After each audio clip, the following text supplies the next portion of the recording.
The Jim and Terry Show coming to you from the Hobbit Hole Studio in Bob Cage, and I'm one of your hosts, Terry. Up and away.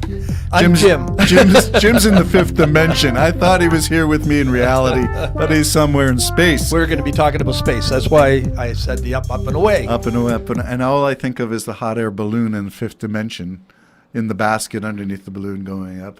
Did you see the video, or you've seen Fifth Dimension? You're quoting the song, so I'm assuming you saw the video for it. No, you haven't. Okay. Hot air balloons. He can tell by my look. Hot air balloons in spaceships. What do they have in common? They both go up. At some point, they come down. Yeah. We hope they come down in pristine condition. But you were going to tell me SpaceX, up and away. But there is something interesting about this launch. Well, the first good news is this. That it made it? It's scheduled to go up on a Thursday morning. Oh, you're talking about the SpaceX... the ship. Super Heavy. Yeah. Okay, I'm Not talking about super this. heavy. I'm talking about this one. The one that we just watched. The Starship I'm talking about. Yeah, you're talking about Starship. Okay, we're on the wrong page, It's that corn syrup, I tell you. I'll tell you. Okay, so this one, going back. The Crew Dragon has been launched. It's at the International Space Station. But before they launched, they did a visual inspection, and somewhere near the hatch, they saw something. A crack. The Kraken. Release the Kraken. Yeah, they saw a crack on the hatch. They had to magnify it because they thought it was, I said, well, they thought maybe it was just a hair. And then you said to me, a hair crack in a spaceship is not good. No.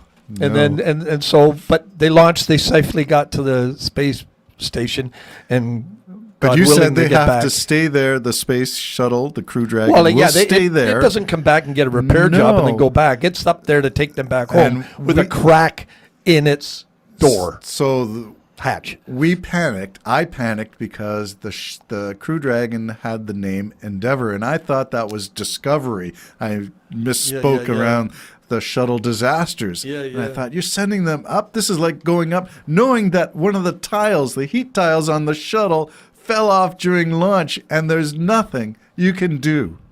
Sad thing about that flight, the doomed flight, is I believe the commander knew they were all going to die.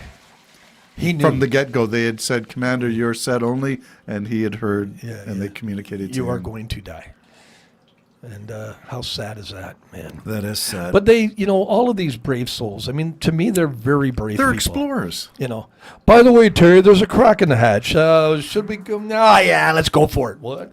You got some crazy glue? Let me out of here. That would be me.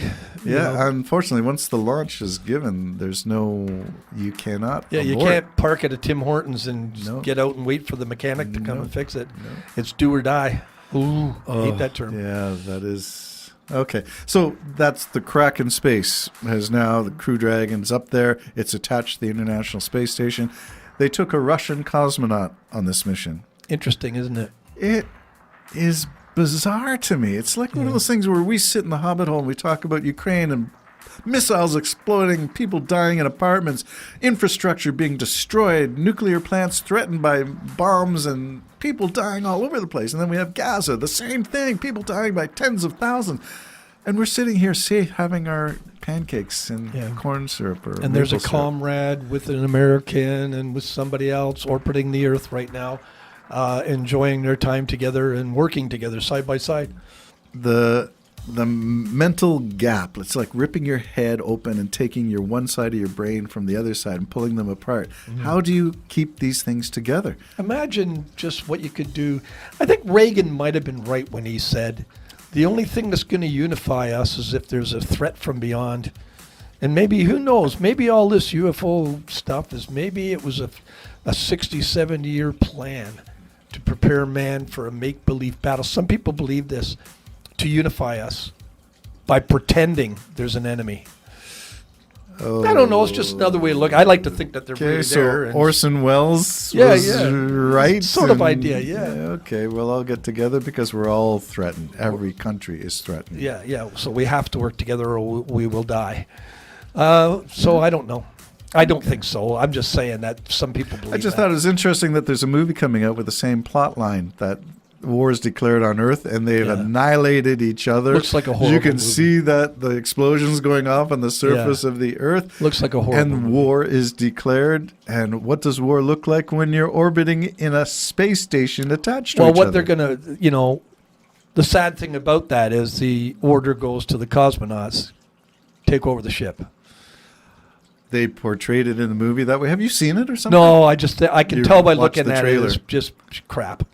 That's what I think. I'll watch it I'm not going to pay to go see it. No. So if it comes out on Netflix or something, I'll watch it just to say I did.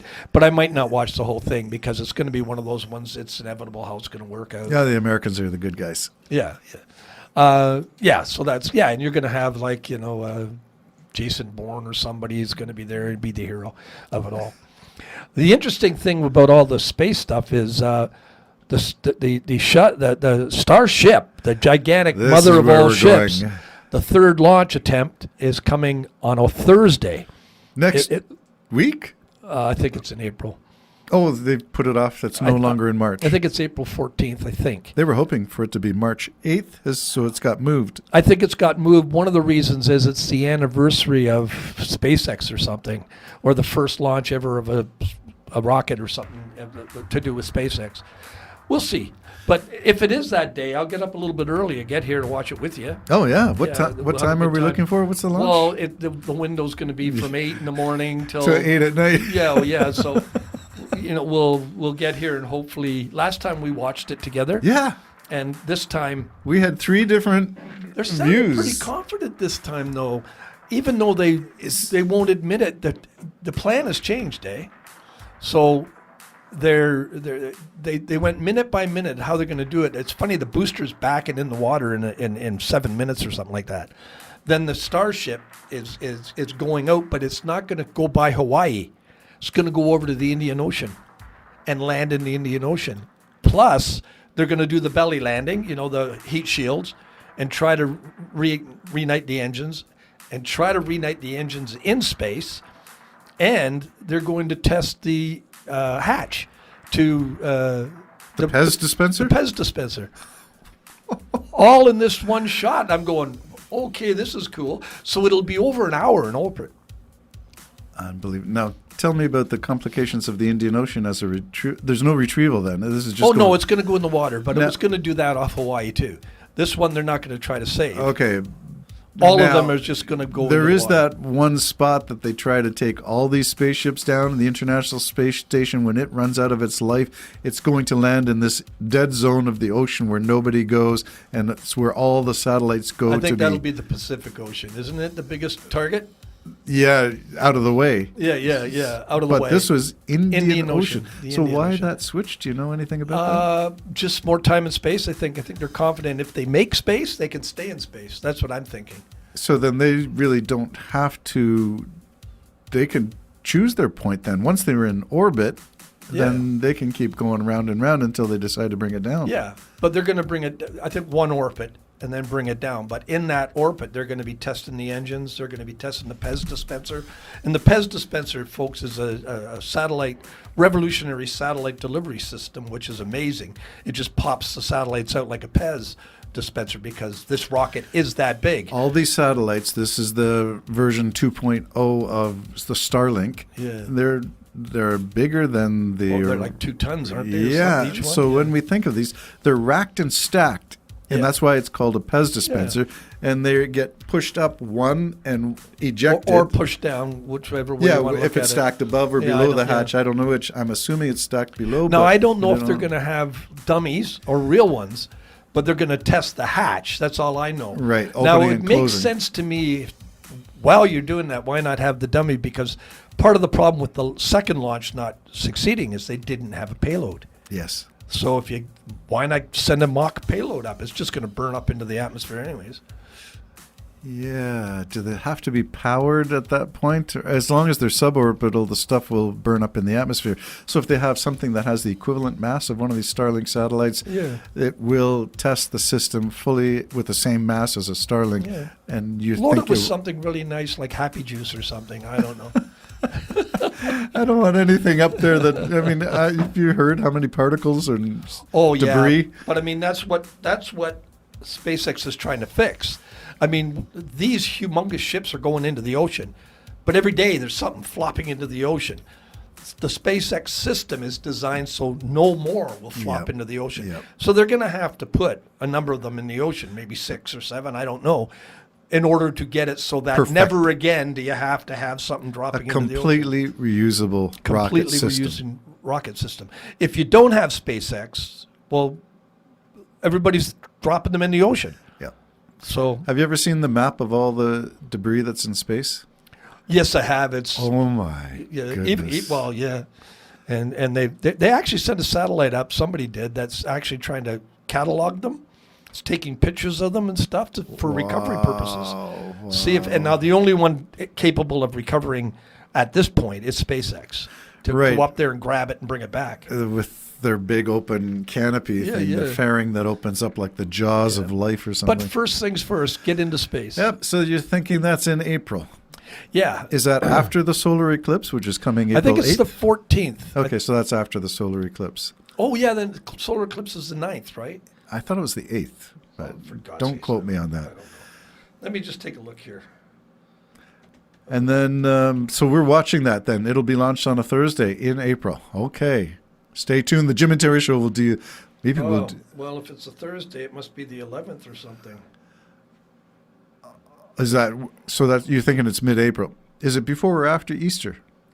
It's not March 14th, is it? Is it next week? Well, I thought they were going for March 8th. Can you not look it up? Oh, we're in the middle of a show. Yeah, Jim, get your producer. Get your producer right I on forgot that. where we were. So, Can't you do something? Stop the show. Just look it up somewhere. SpaceX launch. Yeah. Just a reminder to our listeners: the Starship itself, just the top part of this rocket is like bigger than a 747. This thing is huge. So when this thing goes up, it's incredibly powerful. So I don't know if Terry can find Flight when test soon. Soon is the word. Well, didn't it say right there in the headline there at the top? Didn't it say No. March there somewhere? No, All right. SpaceX fuels Oh, up for a third launch. okay. So you got me. So we'll have to find that. Yeah, we'll have to find it out. And that was the show. So And blah, there blah, you go. blah, blah, blah. Things SpaceX are heating up. They are. The wet dress rehearsal already took place. It did. So, fire when ready. Up and away. On your beautiful, My beautiful. The Jim and Terry Show coming to you from the Hobbit Hole. Bye bye for now.